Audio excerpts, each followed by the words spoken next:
नमस्कार दोस्तों, गोल एकेडमी पे आप सभी लोगों का स्वागत है। आइए इंग्लिश के आज एक लेटेस्ट टॉपिक पे चलते हैं जिसका नाम है पंक्चुएशन।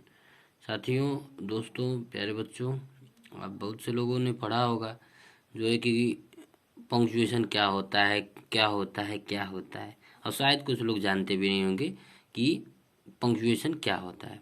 यदि आप हमारे चैनल पे नए हैं तो हमारे जो चैनल का नाम है गोल एकेडमी, उसको सब्सक्राइब कर लें और जो बेल आइकन वाली जो घंटी है उसको प्रेस कर लें, तो कि समय समय पे नोटिफिकेशन आपको मिलता रहेगा। तो चलिए आज देखते हैं क्या होता है ये पंक्चुएशन। तो देखिए, अंग्रेजी भाषा में जो भी लिखने के लिए, बोलने के लिए इसका विशेष महत्व होता है।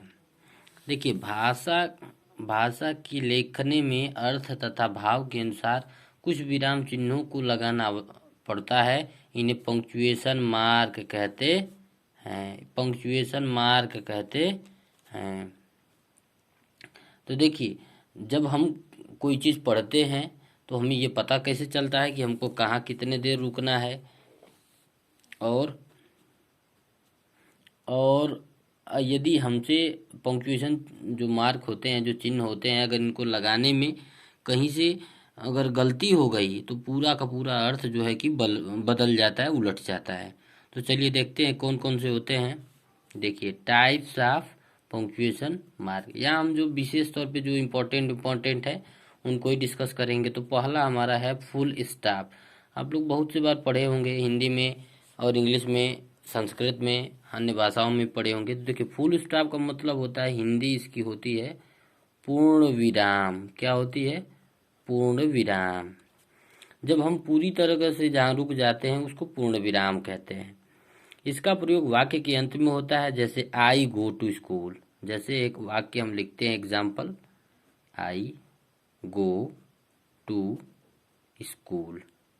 अब यहाँ हमारा वाक्य खत्म हो गया तो यहाँ हमारा फुल स्टॉप लग जाता है। तो हमें पता चल जाता है कि अब ये हमारा जो वाक्य यहाँ से शुरू हुआ था यहाँ खत्म हो गया है। तो ये हो गया हमारा फुल स्टॉप। इसके बाद फुल स्टॉप का उपयोग और अन्य जगह भी होता है, जैसे शब्दों तथा नामों के छोटे रूप के आगे इसका प्रयोग होता है। जैसे कोई डॉक्टर लिखता है, डॉक्टर, ML लाल, तो इसके नाम के जो छोटा अक्षर है इसके बाद लगता है, फिर इन दोनों के बीच में भी लगता है। ठीक है। इसके बाद आते हैं कामा। कामा का होता है, कामा का जो हिंदी होता है उसे कहते हैं अल्प विराम। क्या कहते हैं? अल्प विराम। जैसा कि आपको पता है कि अल्प मतलब कम, छोटा, तो कम समय के लिए जहाँ विराम लेना होता है वो अल्प विराम। इसका साइन ऐसे होता है। ठीक है।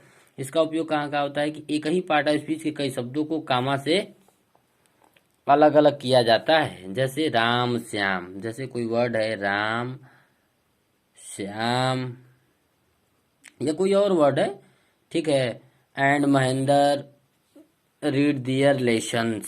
ठीक है। तो इसमें जो सेंटेंस हमने बोला है कि Ram Shyam and Mahendra read their lessons, तो लास्ट में हमारा फुल स्टॉप आएगा लेसन्स पे। अब इसके पहले इन दोनों को अगर यहाँ से यहाँ डायरेक्ट तो पढ़ नहीं सकते, तो बीच में हमें रुकना पड़ता है, इसलिए हम कामा का उपयोग करते हैं। शब्दों के जोड़ों को अलग कराने के लिए भी कामा का प्रयोग किया जाता है। जैसे ग्रेट एंड स्मॉल, तो दो शब्द जुड़ रहे हैं ना, जैसे एक वर्ड हो गया great and small, great and small. अगला वर्ड जो हमारा है rich and poor, rich and poor, तो अगला वर्ड को जोड़ने के पहले इसका प्रयोग किया जाता है। आगे देखते हैं, inverted commas. Direct form of speech में कई हुई बातों को इन्वर्टेड कामाज से होकर इन्वर्टेड कामाज के साथ ही समाप्त होती है। अब आते हैं इन्वर्टेड कामाज। इन्वर्टेड कामाज का उपयोग कहाँ होता है?